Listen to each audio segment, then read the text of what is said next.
I think we'll get started. My name is Keith Kruger, CEO of CoSN, the Consortium for School Networking. Across the country, state leaders are considering legislation that limits or bans screen time in K-12 schools. These proposals raise complex questions about student well-being, academic outcomes, digital access, and workforce readiness, issues that have significant implications for the future of teaching and learning. And we've put together a spectacular next 90 minutes for you to think about that, to support thoughtful policymaking, and to inform this rapidly evolving public discussion. Brought together by CoSN as well as CAST, Digital Promise, FullScale, and SETDA, are today's national briefing designed specifically for state education agency leaders and policymakers.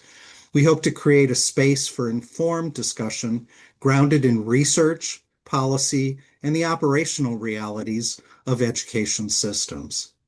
At a moment when policymakers around the country are debating the role of technology in classrooms, we believe this briefing will provide state leaders with balanced, research-informed perspectives to help guide thoughtful decision-making. So we'll start first with a short overview of where we are today with state policy, followed by two perspectives on research on this topic. And finally, we'll have a panel examining what implementation might look like when and if these proposals are enacted. To start us off, Ivo Popov, Senior Vice President of Whiteboard Associates, will provide an overview of state legislative efforts that are happening right now, what those emerging policy trends are, and the range of approaches that are under consideration around our country. Ivo, take it away.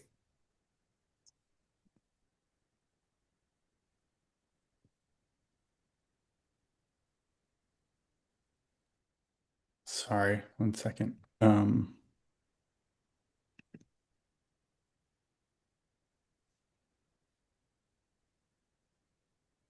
I can't come off video. Sorry.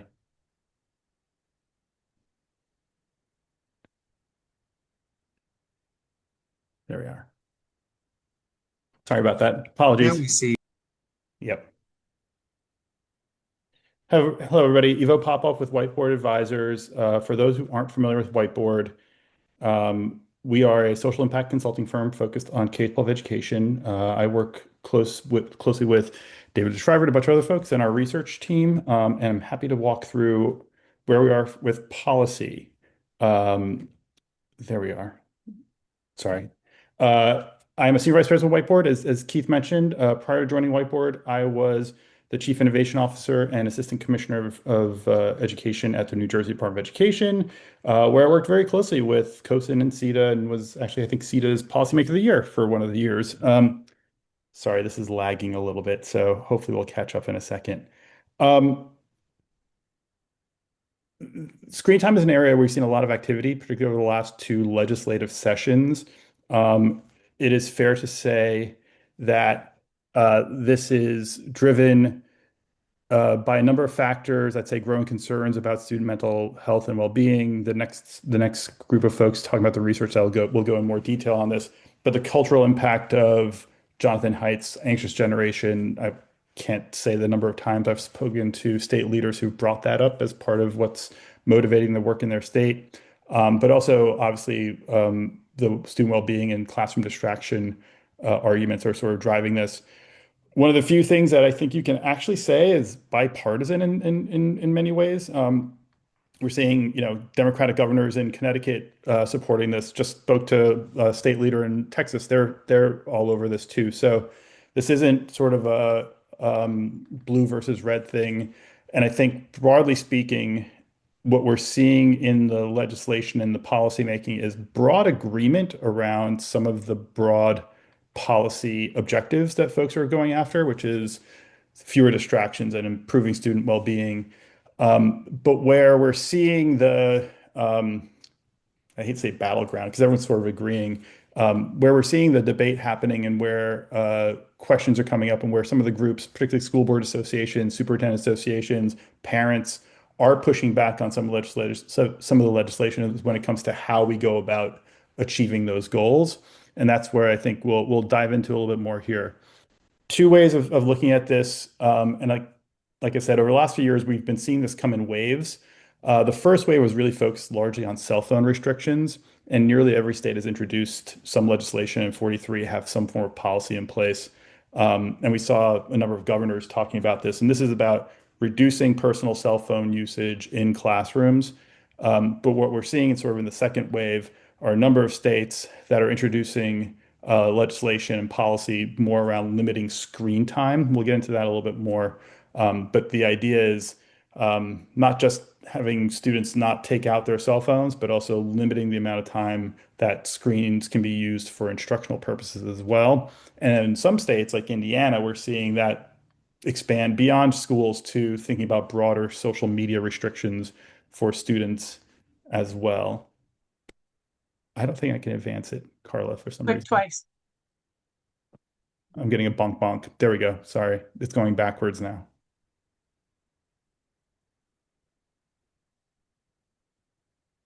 Sorry. I need to get to the map. All right. So cell phone restrictions first. We'll cover this. As we mentioned, all 50 states have introduced something. And I'd say the first wave was in the last legislative session last year. And I'd say this was broadly, in a lot of states, focusing on either saying we recommend districts have a policy, or districts have to have some form of policy, or districts need a policy that prohibits the use. So there was a lot of sort of broad language like that. Only a handful of states, and I will say as you go through this, there's a lot of nuance into the language. We've kind of grouped these as well as we could. There's only 5 states that have broad, complete statewide restrictions where the state itself is saying you can't do this. The next level down is sort of saying the state says it's prohibited, but it's up to districts to put policy in place that prohibits the use. Then there's places where it says not necessarily prohibiting, but districts have to have a policy in place that addresses screen time, that addresses phones in classrooms. And then there's the final two, which are it's recommended that districts have that. There's only a few states that have that in place, or some sort of incentive around funding. Again, it is somewhat nuanced. What we do see is that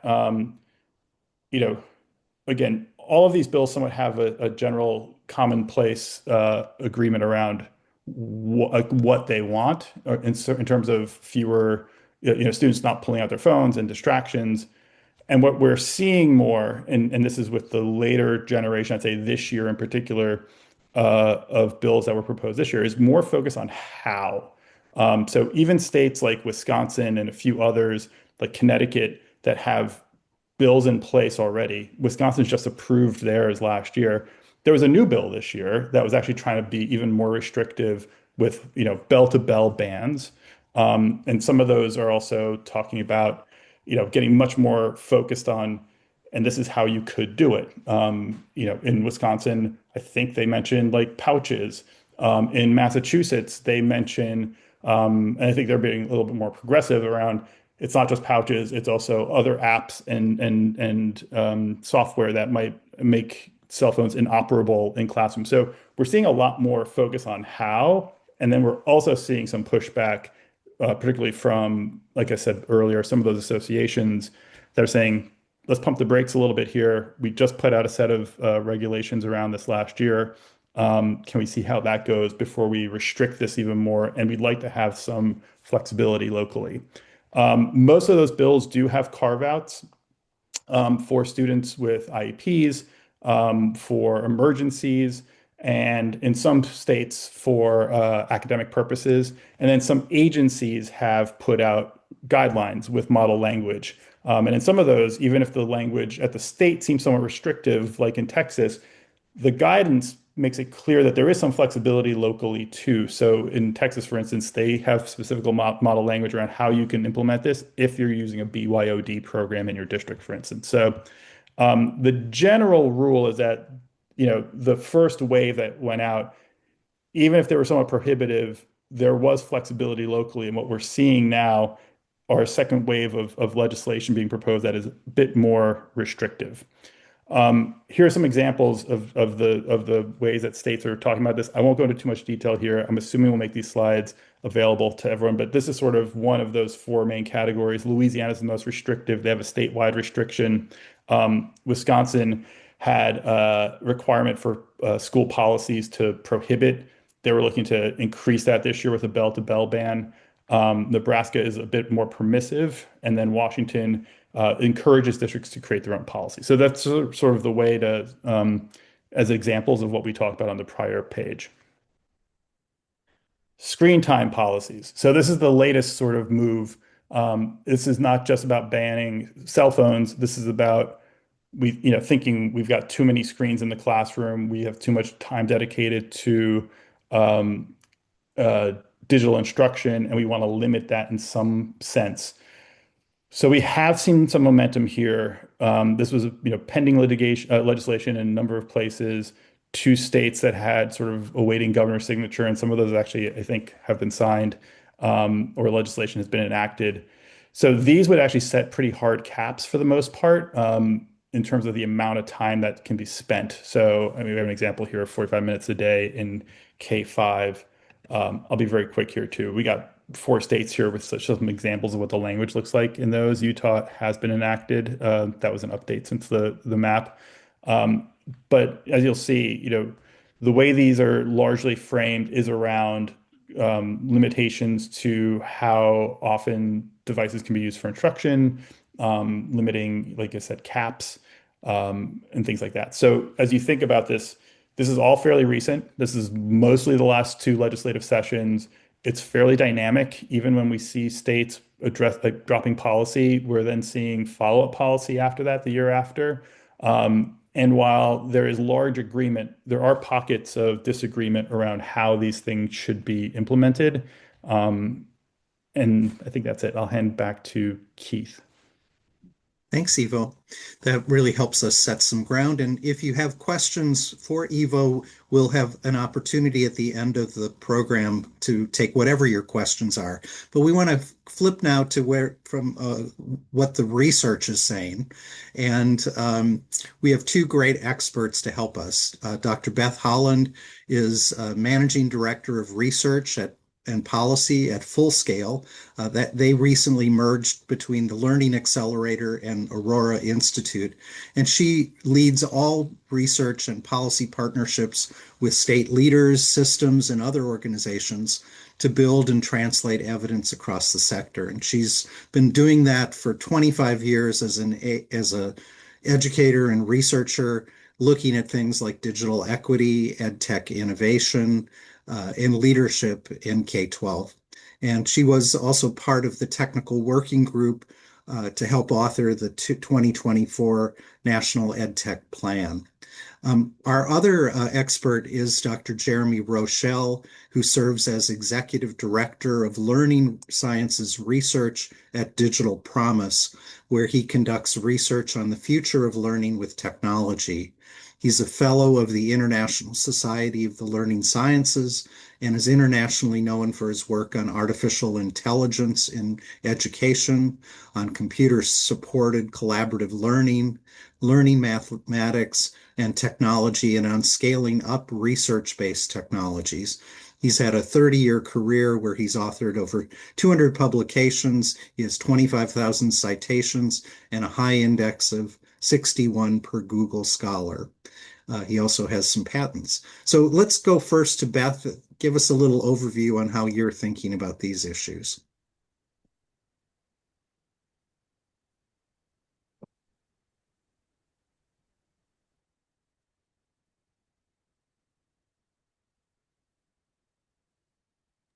Sorry about that. I lost my unmute button. Um, Keith, thank you so much for that. So really, where I'd like to start is understanding that when we think about the research base, it's complicated. There's a lot going on when we think about screen time and what does that mean. So I have three big ideas that I'm organizing around today to kind of hold a through line and that I think plays in really well with the work that Jeremy's going to be able to talk about next. So the first one, thinking about like, what do we even mean by screen time? Following the legislation, following the conversations, knowing that this is a debate that's been going on for as long as I know I've been in the ed tech space, but recognizing that not all screen time is the same. The second being that we need to think about the, correlation is not causation.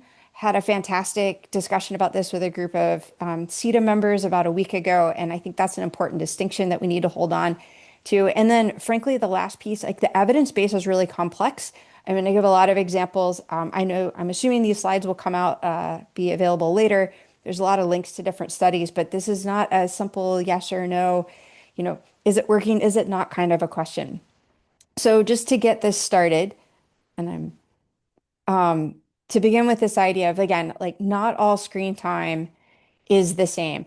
And I think for those of us that have been in the space for a long time, that feels really obvious to say, okay, it's not the same. But I do think that as people trying to communicate the importance of this topic, that language is critical and we need to be very precise with what we're doing.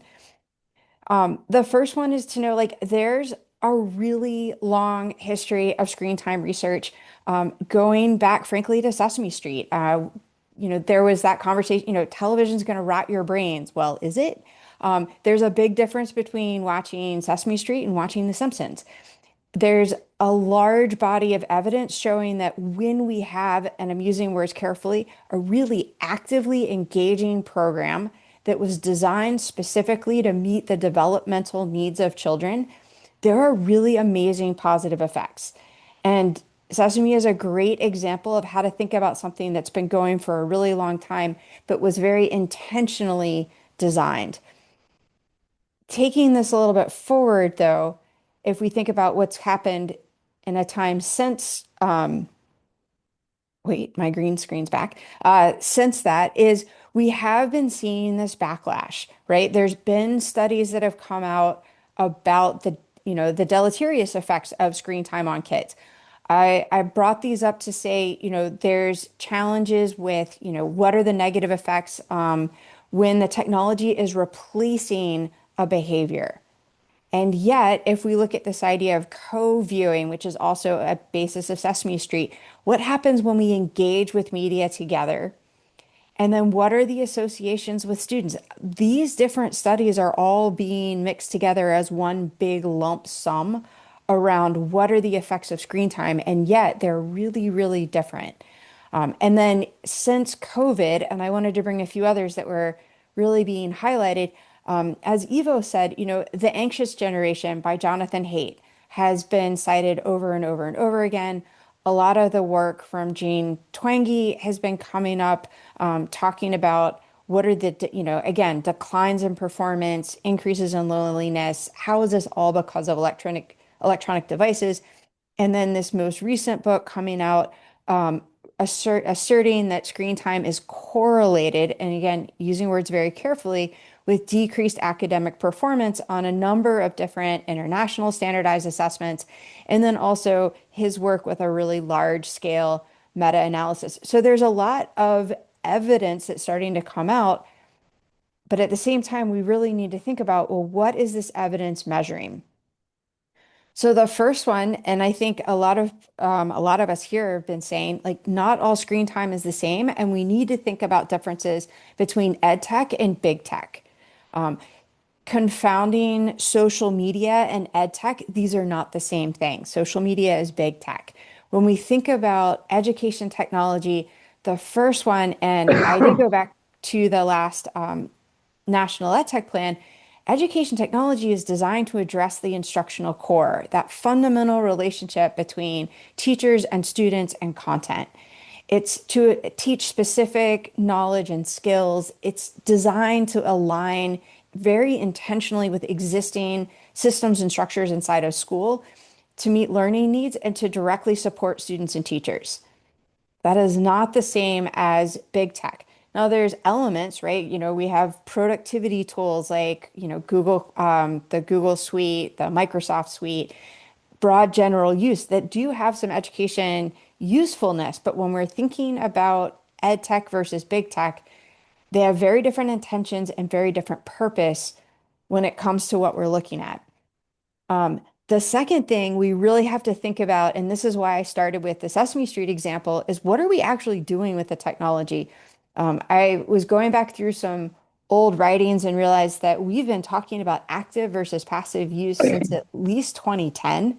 But when we think about our kids, creating, collaborating, researching, writing, producing, that's very active use. Sesame Street, again, is my example. It's calling on kids to make sense of the world around them, to engage in literacy and numeracy activities, to actually do something with the information versus a very passive, watching a video, scrolling through social media, just basic test prep or assessment, things where students aren't actively engaging with the technology. So part of this challenge with our screen time research is that we need to be very specific about what it is that we're looking at and what it is that we're trying to measure and to understand. There is very specific, I started looking at the early evidence on active use and also wanting to historically frame this before Jeremy talks about some more recent examples. We've known for a really long time that there can be positive effects of active use of technology. Seymour Papert's work with Logo, which started back in the 80s. There was great work that came out of Carnegie Mellon University with teaching algebra and geometry. In 2000, there was a great biology project that I actually remember working on as an undergrad in its early days out of Northwestern.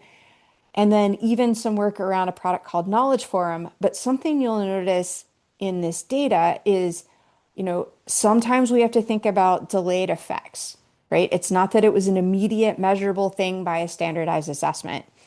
The other thing we need to think about is what is it measuring? It's great for complex problem solving.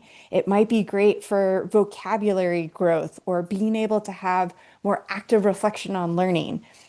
And then a big piece that we learned out of the Beguile project and studying that is it was really dependent on the teacher's use of the explicit rubric. So there's an implementation question.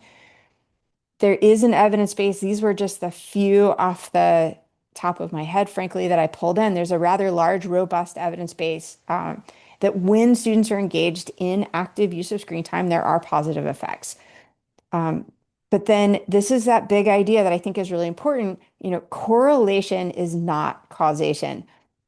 As I said, I had a great conversation about a week ago on this topic with some SETDA members. And I always like to use the example of the fact that there is a 100% correlation between people who drink water and people who die. But water only causes approximately 2.5% of all global deaths, according to UNICEF, typically because of unsafe drinking water.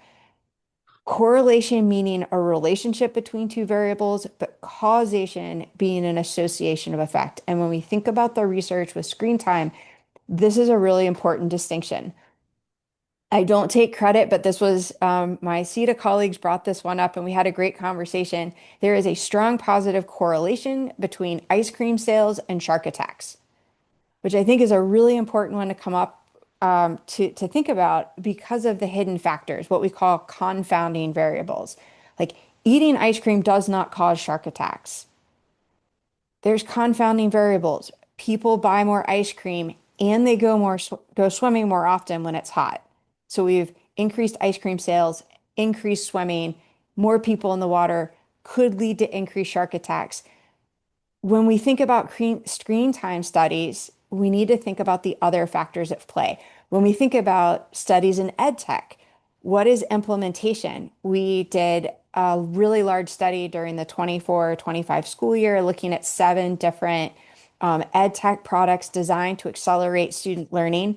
And the implementation variability had a huge effect on what we saw in terms of outcome measures. What was the infrastructure in schools? What was the leadership support? What was the teacher professional learning? How did it align to the curriculum? These are all the hidden factors that we need to make sure we keep in mind. So this takes me to my last really big point where the evidence base is complex. It's not a straightforward thing. I do want to talk about when we say evidence, we need to think about how it's created. And this framing came from the Stanford Research Hub, which is a tremendous resource especially when thinking about what do we know in the research around artificial intelligence. And they really break down their studies into three groups. They're descriptive, which really is talking about what, why, and how something's used. Impact, which I'm not going to get into because I know Jeremy will. And then these review studies, these big syntheses and meta-analysis. But I want to raise another flag with this when we think about research versus rhetoric. When is something having a really persuasive dialogue that is situated in evidence? Rhetoric can be good and rhetoric can be not as good, or positive and less positive. But when we think about some positive rhetoric, and we can go back to people in the edtech space like Tony Wagner and Sir Ken, who gave us great rhetoric around the positive effects of kids using technology. And then we can also think about the less positive rhetoric, again, of the people like Jonathan Haidt and Jane Twenge, where it's really a persuasive dialogue situated in evidence, and we need to think about it really carefully. I want to wrap this piece up and hand it over to Jeremy, though, talking about two descriptive studies that I think are also really important, because it's not just what the technology is or isn't, or how the students are using it, but we need to think about what are the behaviors that we're talking about? What are the actions that we're talking about, and not just the device where it might happen to take place. And I've been thinking a lot in that sense about the idea of it's complicated. From 2005 to 2012, sociologist Dana Boyd traveled the United States talking to teens about screens. Her book is available open access. And what always struck me and what I came back to recently is how she talks about where as so much changes, so much stays the same. In her book, students were just beginning with social media. These were the early days. It was still very, like rainbows and flowers, and it was an exciting place to be. Yeah. And as she talked to kids, the internet was giving them access to the world. It was letting them find a place in society. It was allowing them to make more connection. And what was important about that, as she explained, is it was also in a time when students' access to the physical world was being limited. We've all seen the evidence, and those of us who all have gray hair can say, oh, we remember when we could go outside and play for hours and no one tried to track us down. That kind of social space of being able to just go hang out with friends, to go be in public spaces, has been taken away from kids over the last 20 or so years. And the internet has filled that social void. We have to think about the behaviors that kids are enacting versus the medium on its own. And when we think about those behaviors, I also come back to some work from Craig Watkins and Alexander Cho, where they embedded in a high school in Austin, Texas during the 2013-14 school year to really understand how were students in an incredibly diverse, low socioeconomic community leveraging technology. And what they realized is these kids were coming up with ways to support their own learning and to empower themselves as learning, and the teachers didn't necessarily understand it. And there was a big tension between what the kids felt was really important and valuable and gave them agency, and what their teachers might be willing to understand or support. When these professors were in school, most of their students were consuming media passively. They weren't doing the creative work. It wasn't that active screen time use. And then this is an important caveat that even when students had advanced technology, it wasn't necessarily the same experience. They didn't have the same instruction. They talk about the technology rich, curriculum poor. And so, what are the opportunities we're giving kids with this technology? What are the places where they can engage actively? How are they making meaning? How is this something that's really empowering them as learners? And so, I want us to make sure that we're thinking about this nuance and also considering the unintended consequences. And Jeremy, I'm about to hand this over to you, because we know, like we as FullScale, and I'll bring this back, realize that when we take access to digital tools, we're taking away access to the types of learning experiences that can help young people reach their full potential. We're taking ways for them to build agency. We're taking away opportunities for them to engage with the tools that can help really build their culture, their interests. We think about accessibility and special needs and how are they really developing this mastery of learning outcomes. So I think it's a complicated piece. There's a lot going on. I thank you for the time of letting me take a complicated tour. And Jeremy, I'm going to turn this over to you. Thanks, Beth. That was really wonderful. And I'm looking forward to picking up where you left off, sort of with it's complicated and sharing one of those studies that gets more at causation, not just correlation. And there we go. There's the green cursor so I can click through. So here's what I'll be talking about, high quality research and the effective use of instructional technology. I just want to start sort of where you did with it's complicated, Beth. Here's an example of what I see when I go visit classrooms, and one of the most fun parts of my job is visiting classrooms. And in this picture, which is in Southern California, and I see a lot that's going on. The kids are interacting with each other, with their teacher. There's some expressions of excitement, maybe joy. There's a lot of paper. If you look closely, there's highlighting and marking on the paper, and there's also screens. And this kid's sitting in groups at tables, and they're in this classroom, they're working together in those groups. So it's not yes or no technology. There's a lot going on in what I would call a learning activity system, of which this is one. And we're going to follow that theme. When I talk about high quality research, well, we are trying to get at what causes better learning. And so we do that through randomized controlled trials where you're comparing one thing to another and often giving some classrooms access in year one and other classrooms access in a later year. And in the first year, you can compare. Focuses very much on technology that's been designed for a specific curricular use. Most of the research, high quality research that's been funded is curricular research on how to improve math, how to improve reading, how to improve writing. Most of the funded research is looking at technology that was designed according to learning sciences principles and wanting to see if that pays off. And those are principles like formative assessment, use of visual and other representations to help students learn, and things like collaborative learning. It's not just one kid, one screen. And all the high quality studies that I've ever focused on and learned from really are looking at technology as one part of a complete classroom activity system. So the studies often involve giving teachers training or teacher professional development, providing additional curricular resources, which might be paper, poster, other physical materials, changing the formative assessments that are used, and also how small group and collaborative learning fits in. Just through how research is funded, the large body of research we have available to us mostly has these characteristics. And so you have to be careful what it can speak to. It speaks to these situations. Okay, here's my goal for my time talking with you today. I want to go in some detail of one example of high quality research, cover three major effective uses of technology in mathematics education. A big part of my career has been looking at technology in mathematics, and just reflect a little bit with you on what responsible guidelines might look like. So here's the detailed example. It's a research paper and study that has been cited over and over as, again, as high quality research. And it looked at online mathematics homework and whether that increased student achievement. And so one thing I want to say is good research picks a really interesting problem.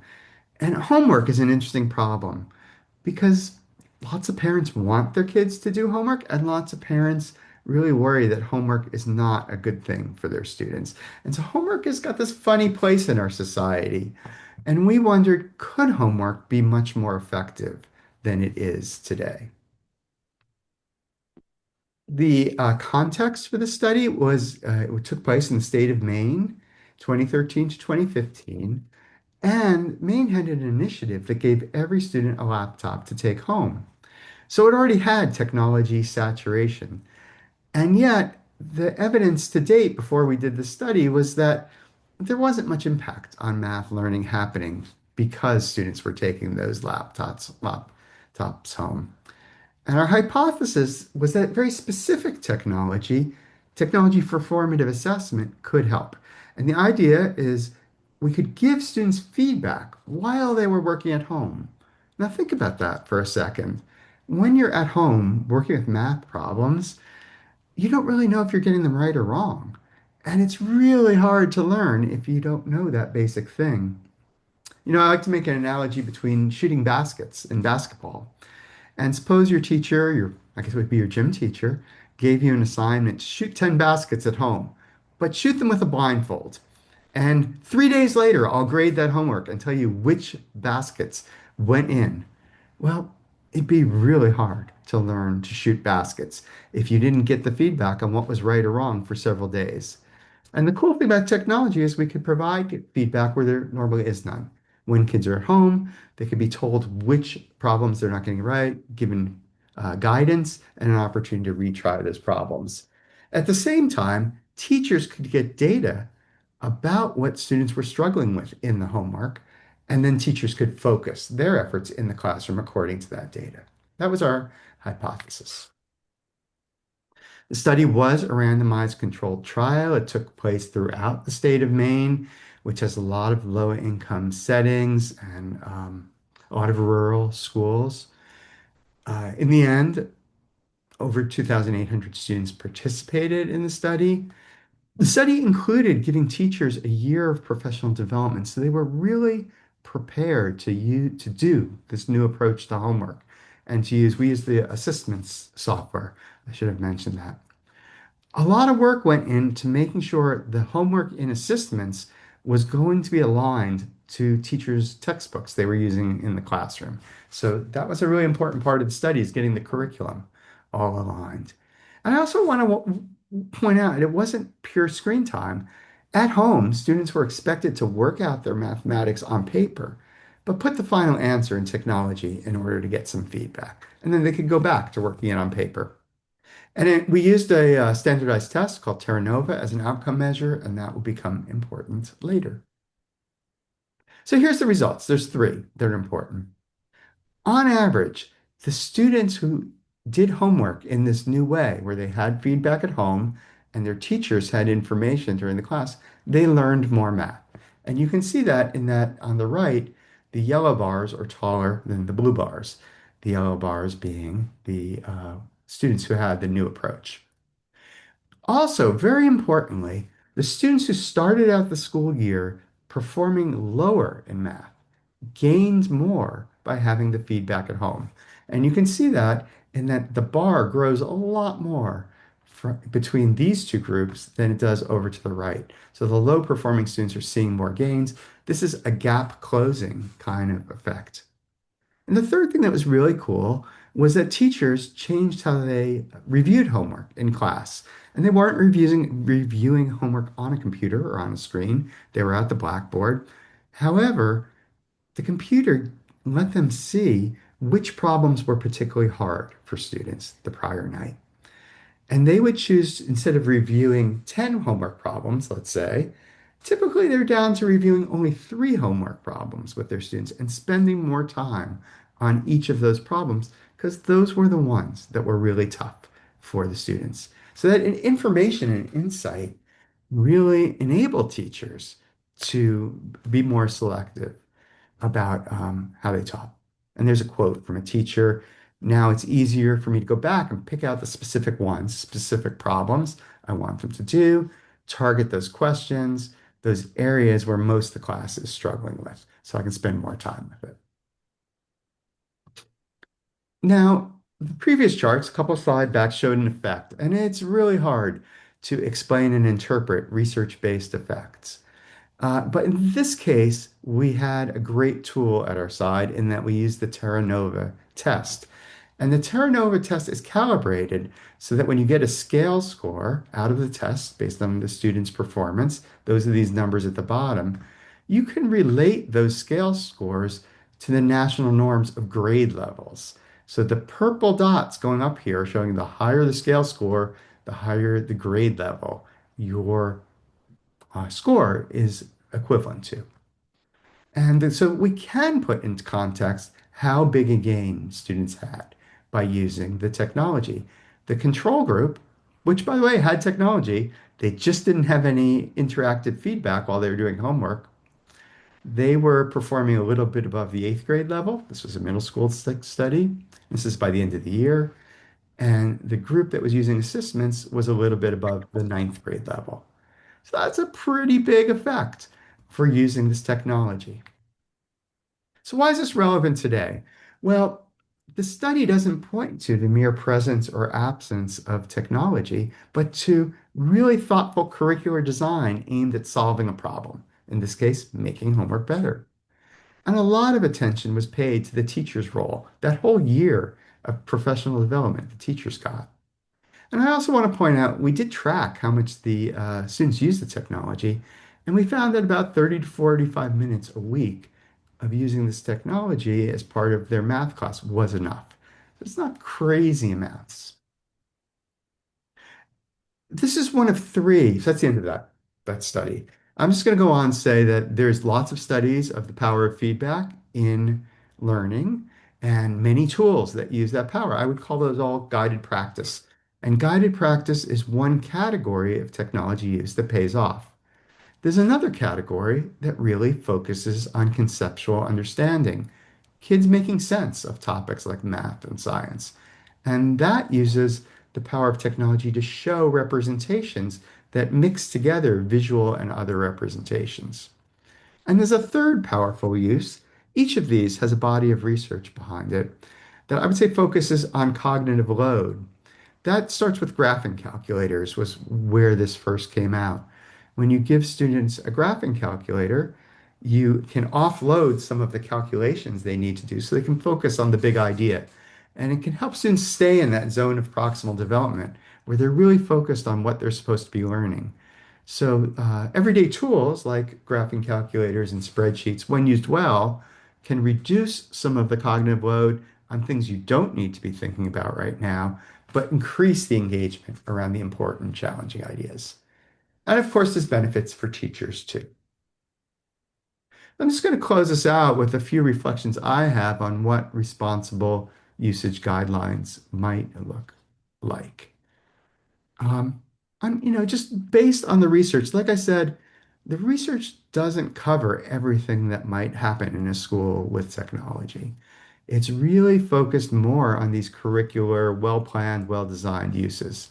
And from that research, we see that when those uses are designed well and implemented well, we can get meaningful positive impacts for students. On the other hand, I think the research would also say, and Beth brought this up a bit too, we might want to be careful about just substituting or replacing a tech version of something you can do just as well on paper. Because the research is not there to say that substitution of technology for the same activity and the same feedback and the same everything, there's not the evidence that that's going to pay off. So, a little bit more reflections as I close out on responsible guidelines. We're going to move next into an implementation panel. Using technology effectively in the ways I described requires a lot of attention to implementation. There's work you have to do to get the benefits, and we'll hear about that in the panel that follows. I think as we think about the technology we want to be using and when we want to be using it in school, we want to focus on problems that are really worth solving, like making homework more fruitful for students' learning. I think we want to emphasize instructional tools over general purpose or social media tools that just arrive off the shelf. I think we want to look for the learning sciences-based principles in the designs. I think we want to focus not just on the tech, but on that classroom activity system that involves the teacher, involves other students, students collaborating, involves worksheets and other components. And we really want to be supporting our teachers through the technology to spend their time more wisely and do more of what really matters to their students. And at the same time, I think responsible guidelines can say there's a time for laptops down. We need to normalize technology non-use as well as focusing on the high quality uses. And with that, it's over to our panel. Well, fabulous. Thank you so much, Jeremy, Beth, and Evo for all that information. I would like to remind folks that we have a Q&A coming up after this panel. So if you do have some questions for Beth, Evo, or Jeremy, or any of our panelists that are going to be speaking in the next segment, please feel free to start thinking about those, write them in the chat. We'll make sure to get that moderated in the next session. But I am Dr. Stacy Hawthorne. I am the CoSN board chair, and I'm thrilled to facilitate our next segment, which is from policy to practice, what implementation really looks like. And we're fortunate to have some amazing education leaders and practitioners, including Sydney Dixon, former Utah State Superintendent, Alyssa Moore from the Delaware State Education Agency, Michelle Soriano from CAST, and Cooper Sved, who's an educator, researcher, and analyst. And these four amazing folks are going to discuss operational and instructional implications for districts, impacts on students with disability and accessibility needs. That's you, Michelle. Considerations for rural and low-income communities, including resource access and infrastructure. And my personal favorite, unintended consequences policymakers should anticipate. So we're going to kick this off. I'm going to give one question, and this is an opportunity for all four of the panelists to answer, just in the interest of streamlining communication. We'll start with you, Sydney, and then we'll go to Cooper for his response, and then Alyssa, and then Michelle, but I'll call on you. So if you get confused about the order, don't worry. But Sydney, you get to go first, and everybody will get the same question. But the question is, if the goal is to support student well-being without undermining learning, what does a more balanced policy approach look like when we talk about the screen time? Thank you, Stacy, and welcome everybody. I am learning so much and taking copious notes. I love this webinar thus far. You know, in Utah, like Maine, we were leaders with digital teaching and learning. And so back in 2012, we had this wonderful bipartisan group that included families and principals and policymakers. And we had such a strong sense of what we needed in terms of balance, or at least we thought we did. And by the time COVID hit, we were able to connect 70% of our students with a device and connected to the internet in their homes. And I know a lot of states couldn't figure out where to get tools, but we had teachers trained and tools in the hands of our students. And so this is sort of a whiplash moment for us. And in fact, James Lane from Virginia and I both, we co-wrote an op-ed piece for Center for Digital Education. And one of the phrases we used is that we must take care not to pull up the flowers when plucking the weeds. And it feels very much like that. So this notion of how do you use a balanced approach? We have a governor who's very impressed by the concerns around mental health, as he should be. We've loved that he's been a leader in that space. So we've tried to look at what is happening around the research. And we've been influenced, as we've talked about, by the urgency created by people like Jonathan Haidt and others. And so when all of this legislation started that you've seen that Evo laid out for us, what we saw initially was do away with all technology, you know, pull those flowers out with the weeds. And we had to just calm the waters by saying, what problem are you trying to solve? And what it came down to was concerns around, is technology being used for instructional purposes, or are we just putting kids in front of a device and letting them go? And I have been all over the state in classrooms, as Jeremy has defined one of the things he loves to do. I feel that way as well. So I've seen it both ways. I have seen poor uses of technology.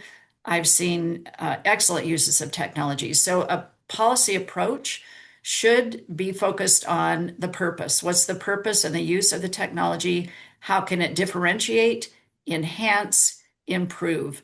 And that's where research comes into play. And we also have to wrap all of that in making sure kids are safe. First and foremost, we want our kids to be safe and know how to use technology well and in a safe and ethical manner. So instruction, quality instruction, differentiation. For some kids, it's opening up a world for them, and context matters a lot. And a balanced approach should take all of those things into account. Thank you. Cooper, what do you want to add to that conversation? Hi there. Hello. And for those of you who don't know me, I am currently a sixth grade teacher. So I'm seeing this implementation piece every single day. Um, I'd like to echo everything that Sydney just said. And I also want to just connect back to this point of buy-in, teacher buy-in specifically. Whenever we are developing and implementing a new tech initiative in a county, we want to make sure that the teachers are, one, know how to use that piece of technology, and two, we want to make sure that they have a strong understanding of what it looks like within the context of their already established pedagogical framework, and that requires significant buy-in. If we are expecting teachers to use their tech tools with fidelity and use them as part of their high quality structure of teaching and learning, that buy-in piece is absolutely critical, because we don't want to invest a ton of time into a resource that may be revolutionary, may be extremely helpful for people, if the teachers are not 100% on board, or don't necessarily understand how it works within the already established structures of their class. And this is especially so if you are implementing something beyond the beginning of the year. Thanks, Cooper. We're really grateful to have that educator voice here with us today, too. Alyssa, tell us what you want to add to this. Hi, thanks so much. I agree with everything that's been said already, and I'd like to add to it with the thought that student well-being and meaningful learning are interconnected. They're not competing priorities. They're both things that we need to be thinking about and paying specific attention to. And we need to be able to build those intentional opportunities for students to build healthy habits while they're also learning the skills that are necessary to be effective in today's world and tomorrow's world. Thank you so much, Alyssa. All right, Michelle, bring us home. Talk a little bit about how this balance is really going to help impact students that have unique learning needs. Yeah, I love this question. And if the goal is to support students' well-being without undermining learning, then a more balanced policy approach starts by moving away from blanket bans and towards intentional design. And I love how Sydney said, it really focuses on that goal piece. So concerns about distraction and overuse, those are real concerns. But not all technology use is the same. A balanced approach distinguishes between passive, potentially harmful consumption, such as that big tech, like Beth was saying, the unregulated social media, and purposeful use of technology for access, instruction, collaboration, creation. And when policy treats all screen use as the problem, it is unintentionally removing the very tools that many students depend on to learn. Right? A more thoughtful approach explicitly protects assistive and instructional technologies. For students with IEPs or 504 plans, digital tools are not optional. They're not supplements to the instruction. They are essential learning infrastructure. Preserving access supports consistent participation, independence, that agency piece that we're looking for, and inclusion, while also honoring federal disability law. Well said. All right, so we're going to go to an individual question, one for each of the panelists. We'll try to keep our answers to about 3 minutes or so to keep us on track. I'm going to start back with Sydney again. Thanks for kicking us off. I know sometimes it's hard to go first, but you're doing an amazing job. So Sydney, from a state leadership perspective, what tends to get oversimplified when policymakers talk about screen time in schools? Like, what do they really need to understand about the realities of implementation at the district and at the school level? Just listening, I've changed my thinking a little bit how to answer this question. I think for us in Utah, there's been a tension among education software vendors and primarily their lobbyists, parents, policymakers, and those who use the tools, the students and that classroom experience. And all perspectives are really important, but policymakers are they're caught in those tensions and among the tensions. And so somebody might have a parent perspective, their child had a bad experience or their child had a great experience, and that's what the policymaker hears. Or a lobbyist who says, in order for this to work, you have to ensure that kids are on this software 30 minutes a day, 4 times a week. So all of these tensions get played out. And at the end of the day, It's really about what the blend of all of it. Like what problem are you trying to solve? Is it a systemic problem or an individual problem or opportunity, both? And what evidence do we have that a policy will solve whatever problem or issue it is you're trying to find the right solution for? What's the counterclaim to the concerns? And context matters a lot. So, for example, one policymaker might hear a story from Boulder Elementary where they've lost their paraeducator, their teacher, their bus driver, and in order to accommodate 20 kids in a very rural and remote spot, they need technology and a variegated schedule. To a suburban school where kids are seen on screen time without supervision or with supervision, but there's no instruction mixed in for an hour at a time. So they hear a story and it gets oversimplified. So you have to go back to those fundamental questions. Thank you so much. That really does lead to a more balanced and thoughtful approach. Cooper, let's talk about it from an educator and research perspective. What does good instructional technology use actually look like in practice? And how is that different from the kind of screen exposure that we're really worried about and hearing in the popular media? Well, so many of the points I was going to make have already been made by the other members of this panel, and specifically Dr. Holland and Dr. Rochelle. So thank you guys. So I'm going to echo with some of their points. Technology use in the classroom needs to solve a problem. And it needs to solve a problem specifically that cannot be solved by something else better, right? We are not putting kids on laptops just for the sake of putting kids on laptops. We need to make sure that our tools are being used as tools. And within that structure of learning, they also are getting opportunities to work outside of their technology. And your second question, how is that different from the kind of screen exposure people are worried about? Well, often folks will conflate this idea of classroom screen time and screen time at home, and they are entirely separate entities. What we're using at school, and I'm specifically thinking about the programs and resources that I use in my classroom. These resources are research-backed, and they're designed to be part of a structure of learning, and they're designed to be used for short periods of time throughout the week.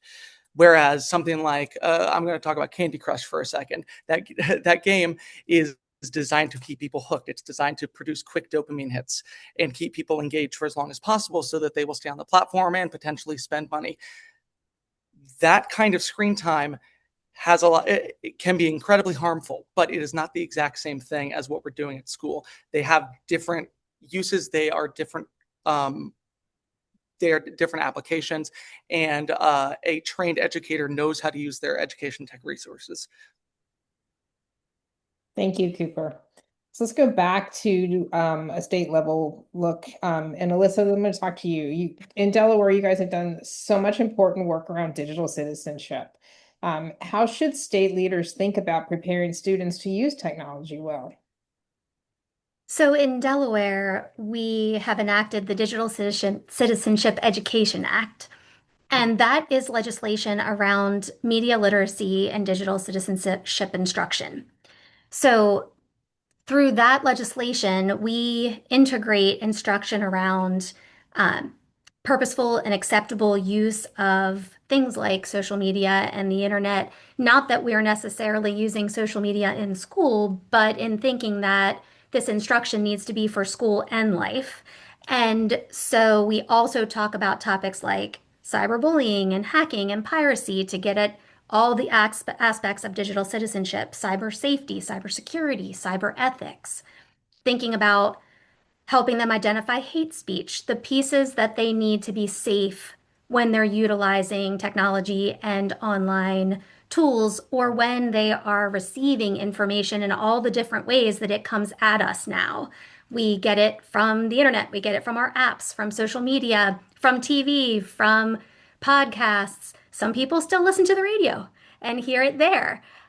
So this instruction is really about how to access, analyze, evaluate, create information in this digital world so that they're understanding things like target marketing strategies and explicit and implicit media messages, and thinking about how that might influence thoughts and ideas and behaviors, and also about thinking about getting information from multiple sources. And that really starts to get at transferable skills. So we know that these skills integrate into some of the standards that we already have and that we're learning and utilizing every day, like our ELA and our social studies standards. But then it also gets at things that we point to when we're talking about the ISTE standards. So these skills are transferable to everything we do as humans and citizens, whether we're on any of those different modalities, whether it's at school, whether it's at home. And it's really important for our students to be able to think critically about the information that they're receiving. And we even start to translate this to our work when we're thinking about AI. And when we're in that space of artificial intelligence, we talk about keeping the human in the loop all the time.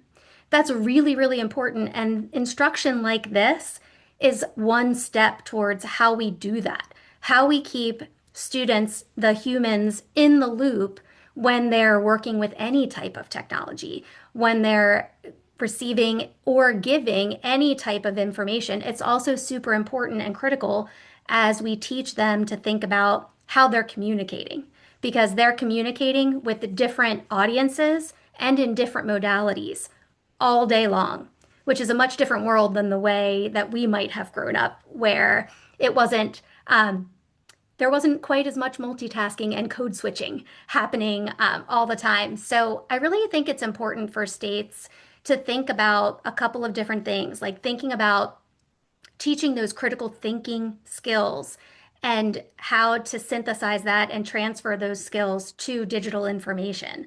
It's also important to emphasize ethical and responsible behavior.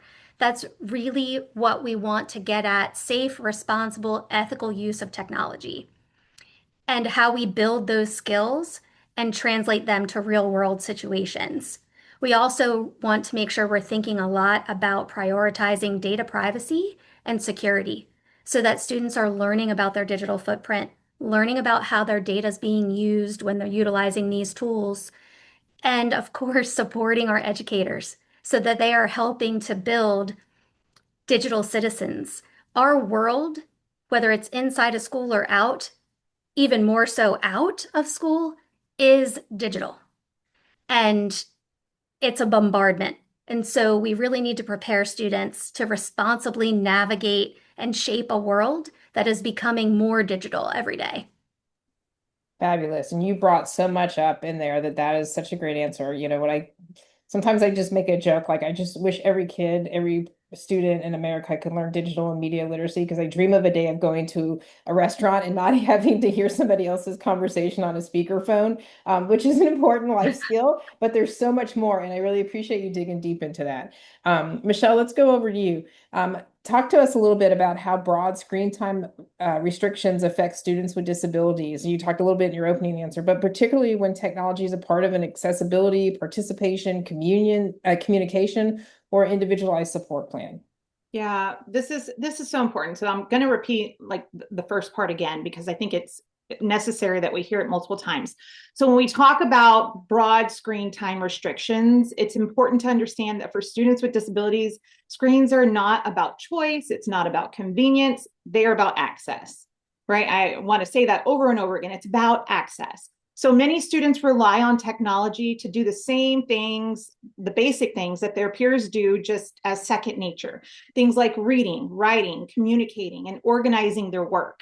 And when screens are restricted across the board, those supports are disrupted or they're removed, and learning becomes harder, not because students lack the ability, but because access has been taken away. And for example, a student with a print disability may rely on text-to-speech to read grade level content. Without access to a screen, that student may be limited to materials far below grade level or require an adult to read everything aloud. Let's talk about agency there, right? If we're requiring an adult to read everything aloud, we are taking that agency away from our students. A student with a physical disability, or let's say dysgraphia, may use speech to text to write assignments. When that tool is unavailable, written work becomes slow, incomplete, or sometimes impossible despite strong ideas and understanding. Students with visual impairments often depend on digital tools to adjust font size, spacing, color contrast, or even the use of screen readers. A printed worksheet cannot offer that flexibility. Without a screen, the student may not be able to see or track the materials at all.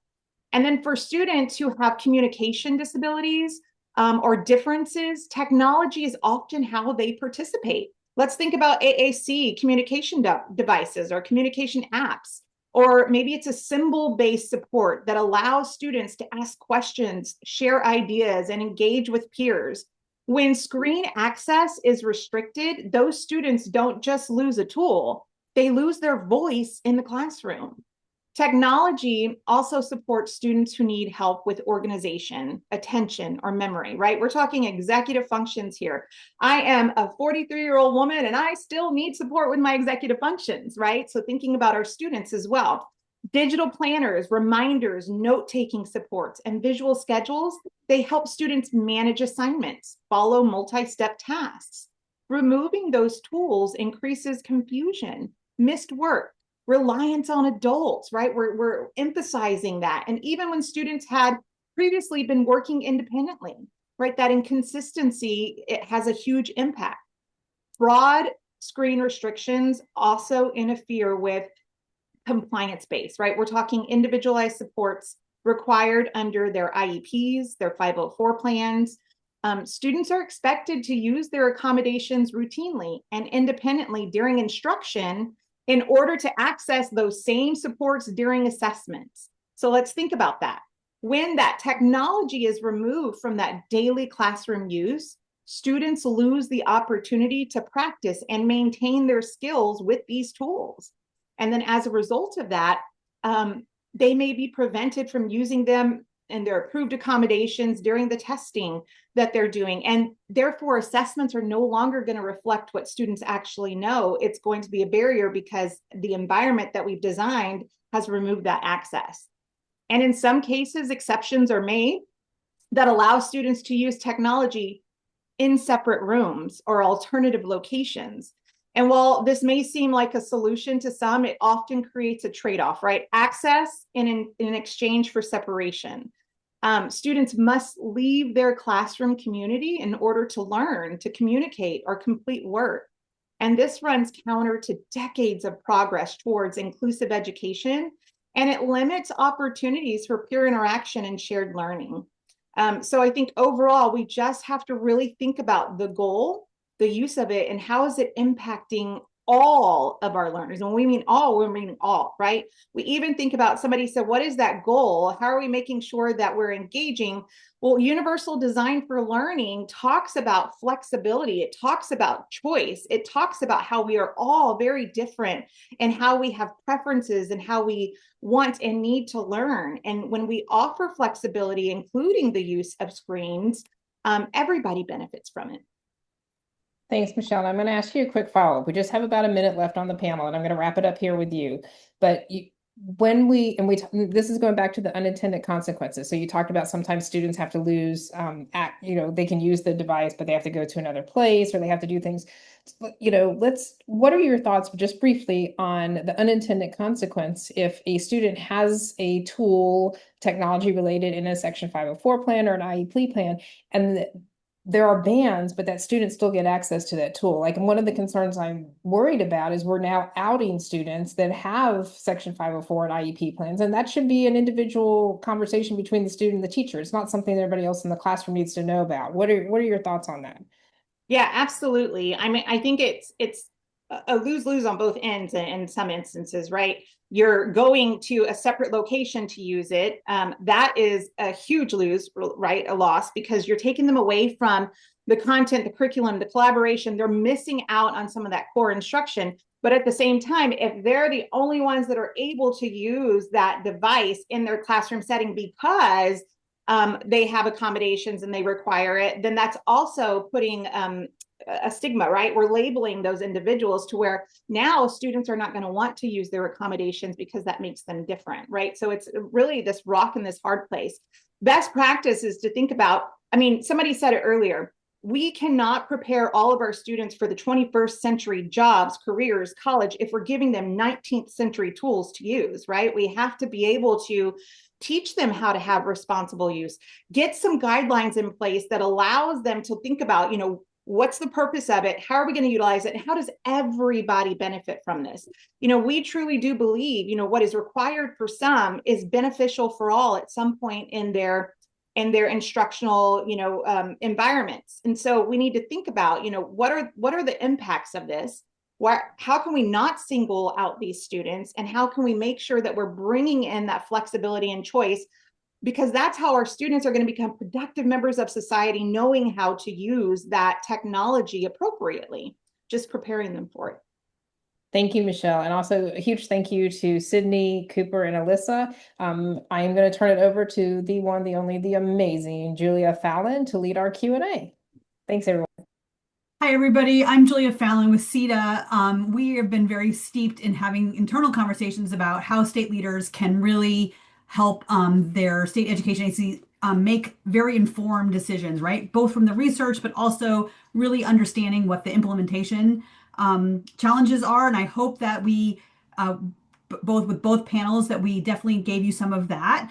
We do have some questions here, so I'm going to be your facilitator for questions. The first one I want to ask, though, is we know that teachers, right, need to have a stronger voice, right, in this discussion. They know their students, they know what works in their classrooms.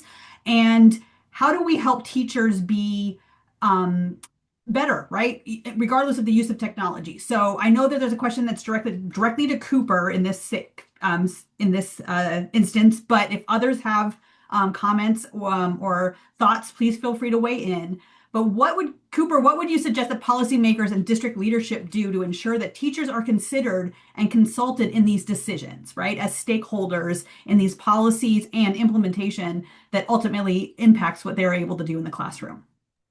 Yeah, I think a major piece of this puzzle is working with teacher development agencies. So with the college programs and the any program that is designed to help create new teachers, like develop the teacher pipeline. These systems generally are very slow to change and are often many, many years behind, where teachers actually need to be with their ability to implement technology in the classroom. So I think a big piece of the puzzle here is at the beginning of the teacher workforce development cycle. I also feel like the invitation just needs to be sent sometimes. As teachers, we are often given these. We are given these new initiatives. We are given these new resources without much, if any, ability to consult with folks before those decisions actually happen. So it might be as simple as just sending out an email blast with a survey. Sometimes it depends on what the situation is, but that is something that I think could also be very helpful for including teachers in this process. Yeah, we know from our own research at SETDA around professional learning also to help them understand how technology should be used, not used, what's appropriate, and that sort of thing. I do know there's a comment here before I go I see questions are coming in my little panel, but I know that there's a comment here about where is this motivation coming from, right? I feel often especially with digital technologies, we've been always managing people through the process. It's not the technology itself and the change that technology brings, but it's managing people through that change.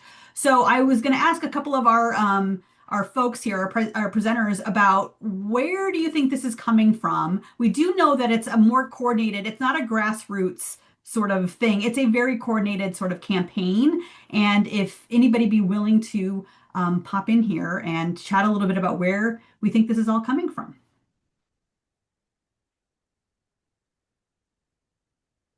Ivo, can I put you on the spot? Sure. I do think it's important to sort of separate and be specific about the it. Like, what is it? Like, what's behind it and what's driving it? On the cell phone ban piece, which is the main thing that's being pushed everywhere, there's actually teachers and so, like, in some states, the teachers union is very supportive of the cell phone bans to prevent distractions. On the other side of it, though, a lot of the complaints that we're hearing about the implementation of cell phone bans are from teachers where districts have done, I would say, what's the easiest way for us to do this as a district? And it ends up with teachers then policing in the classroom whether a kid's pulling their cell phone out, right? Rather than actually looking at specific things that could be done to, you know, remove the cell phone without having it be the teacher's responsibility to actually be policing that in the classroom. There are also, like, again, not painting with a broad brush, there are a bunch of parents who are supportive, and there is a bit of a coordinated campaign here. We're seeing this with lawsuits for a lot of ed tech companies over the last few years, that all have the same language in them about ed tech. I think it was Beth who had the slide around ed tech versus big tech. If you read the language in those lawsuits, it conflates everything between big tech and ed tech. That is one contingent of parents, and then there's another contingent of parents who are the most vocally opposed to some of these shifts or some of the proposed bills. So when we're seeing proposed language around bell-to-bell bans of cell phones in classrooms, the first voices that come up, and we've talked to folks in school board associations, everyone, they're saying we're trailing behind the parents. The parents are calling us, and parents are calling their local school boards because they want to be able to access their student during the school day. So I do think that, very broadly speaking, there's a general idea, and so I think someone wrote, there's a lot of correlation, and when you see a lot of correlation, people just assume, and everyone's sort of on the same page around, we don't want distractions and we want our kids to be healthy, and we assume that finding ways to limit this screen time makes sense, and we don't want them on their cell phones all day long anyway, so that makes sense too. But when you get to the nuance of it, there's actually a lot of separation of some teachers are in favor, some teachers are opposed, some parents are in favor, some parents are opposed. And I think a lot of districts are in the middle trying to figure out how to make all of this work with limited resources, with everything that they're trying to accomplish with IEP plans, but also we are relying on this data ourselves. We're not rolling our clocks back in terms of our district. So I think it's hard to say that there's a single concerted place driving this. Right. Yeah. And the interesting thing too, I want to say is, again, we're trying, the Sesame Street example is great. So if Beth, if you want to pop on here, we can also you can talk a little bit more about that. But I think when we are really intentional about the things that we talked about in the 2024 National Ed Tech Plan, right? Access, right? Making sure that all kids have what they need in order to have this learning environment that's rich and high quality, along with professional learning and the space and time for teachers to actually learn how to use technology in an effective way, where it's appropriate, where it's not appropriate, and using the Universal Design for Learning framework that has been out for a long time to help them through that process. And then we talk about the active use versus passive use. We don't want kids dropped in front of screens and just be doing the things. We want them to be able to create and collaborate with their classmates on projects, do research, communicate with their teachers so that they are connected very much to their learning environment. So I think for us, it's really also about, I think, and I often talked about this with COVID, right? We talked about COVID. What everybody missed at COVID was the ritual and the community of school, not necessarily the school bell or the chem lab and everything else. But I'm going to have Beth pop on here a little bit and talk a little bit about what she's seeing in the space, because I think it's the same argument that we've been making for a very long time, and trying to help people understand that social media is one thing and intentional learning with technology is another thing. Thanks, Julia. I've been going back, taking a real historical perspective lately, because this question about screen time we can trace back forever. Larry Cuban, a historian from Stanford University, wrote a book in 1999 about oversold and underused, right? And he talked about how we have these computers and they're going into all the classrooms. And even at that point, 99, 2000, he's talking about, well, it's mostly passive use. He's not seeing this potential for that active use. Dr. Yang Zhao was back when he was at Michigan State, this is 2003, he talked about how when we saw technology adoption happen more, it was when it got brought into the existing ecosystem of school.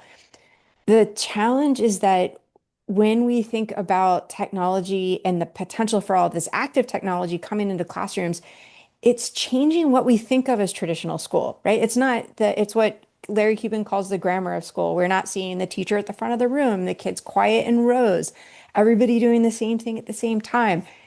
That's a threatening experience to teachers, to administrators, to parents, because we're saying school needs to look different. And when we say school needs to look different, we do see a backlash. And so this backlash to technology, backlash to screen time, I mean, as someone that did a lot of professional learning for a long time with teachers who are like, I want nothing to do with this device, because it changes things. And I think we also have to remember that that takes time, and we really need to think about what are the direct supports that we're putting in place for our teachers, our leaders, and then our families, and helping them to understand what are these really great benefits. And Michelle, I mean, I was cheering for you off camera. For so many kids, to quote Karen Janowski, paper is the disability.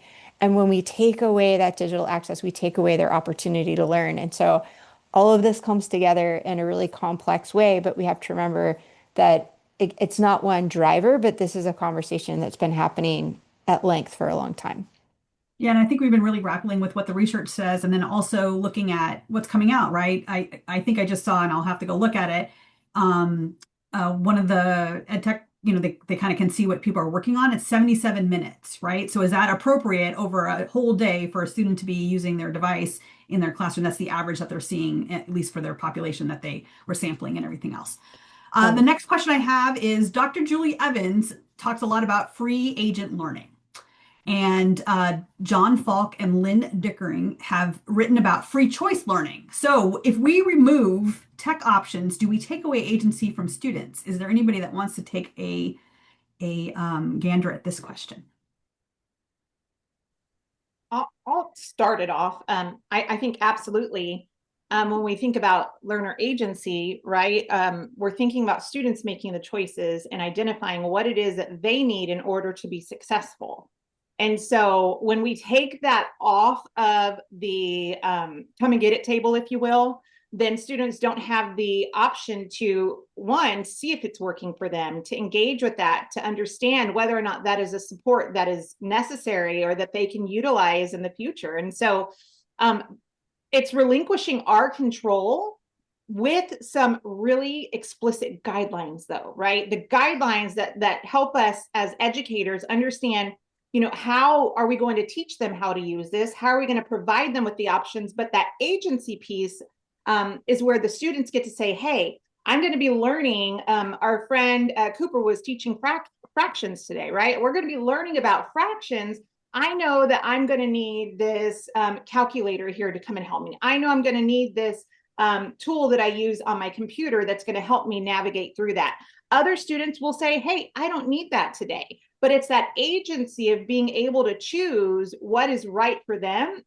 Who are we as educators to say, no, you don't need that, you need this, right? We want to give it to them so that they can understand, so that they know, and especially thinking about students who receive special education services, when they graduate and they go, whether it's college, career, working, they now know how to think about their own learning and say, hey, I know what I need in order to be successful because we've prepped them for that. And that all ties in with that agency piece.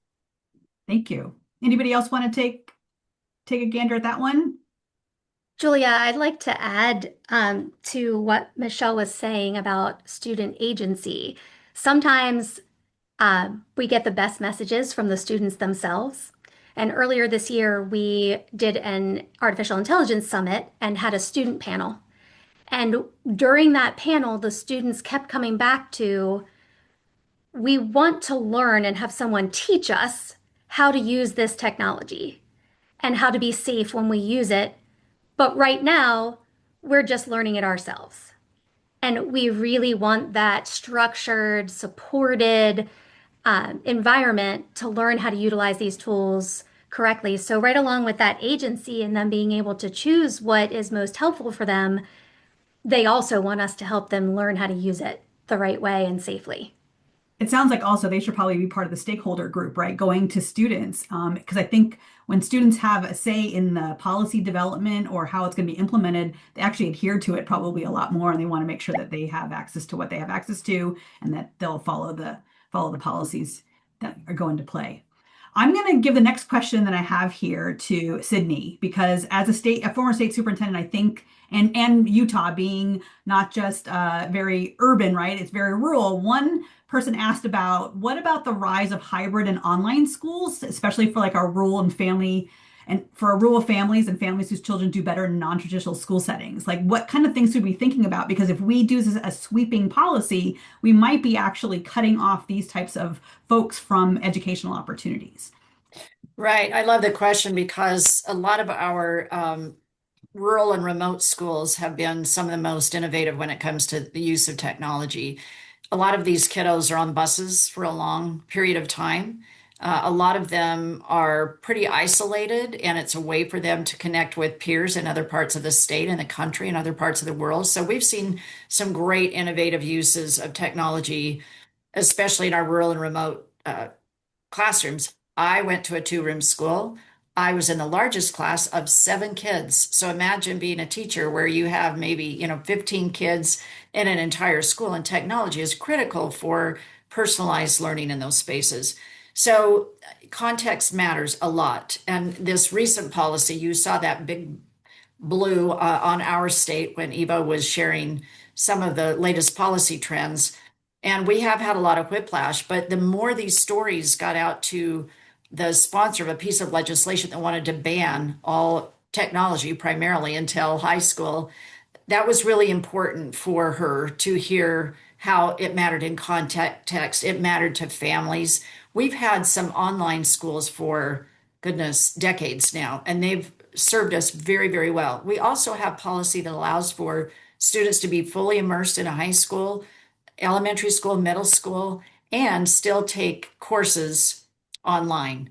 And we've been able to do that for a number of years as well. So I think it just lends itself to a policy that is tight loose. So you know exactly where the tight is, you know where the loose is, lends itself for some flexibility for families. And if we really believe in choice and flexibility for families, we have to lean into policy that allows for that to happen with the appropriate use of tools. Yeah, I agree so much.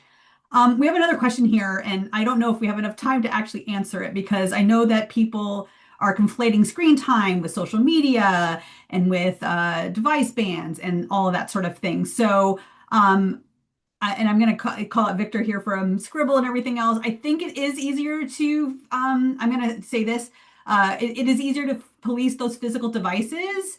And the question about social media is an interesting one. I know that me as a parent of a junior in high school, all of the extracurricular activities prior to this year, because now there's a cell phone ban in schools, was done via social media. The National Honor Society would post their next meeting and everything else. I just don't know if we as a country have the appetite to do a full-on ban.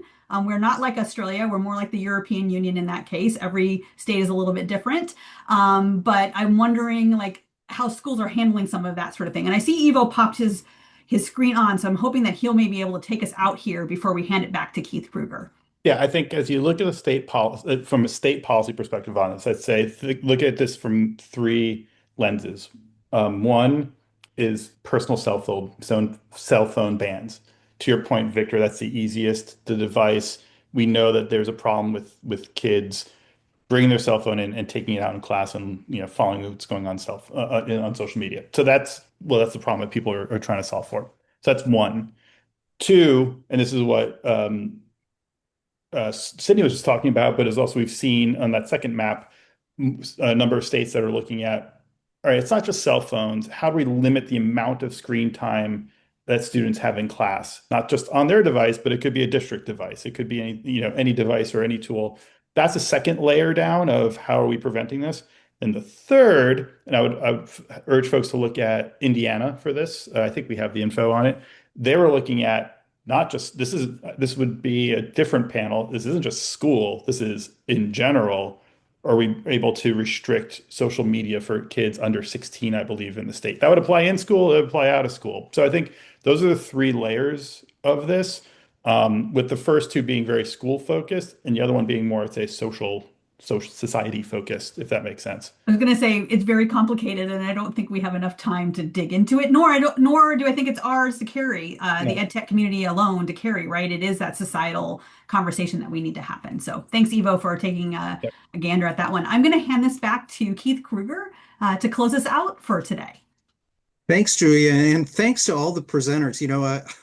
I've learned a lot this last 90 minutes, and also, I think so often the absolutists, technology is absolutely wonderful, or it's absolutely the worst thing. And this conversation, I think, has been much more balanced. And here are some resources that might help you as policymakers. CoSN has done some resources that Cooper helped lead called Screens in Balance. There's not only a report, but there are conversations of how to talk about this with parents, with teachers, and things like that. Also, Stacy runs our Ohio organization, the EdTech Leaders Alliance, and they've put out a parent, how to have a conversation at, like, say, a PTA.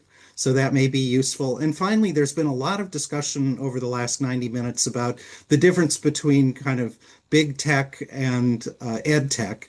And if you're interested in that, the SIA, which is the Ed Tech Industry Association, they put out what's different about ed tech from consumer tools that may be useful. So with that, thank you for joining us today. And please let us know if we can help you as you make your work in this area. Have a great day. Bye now.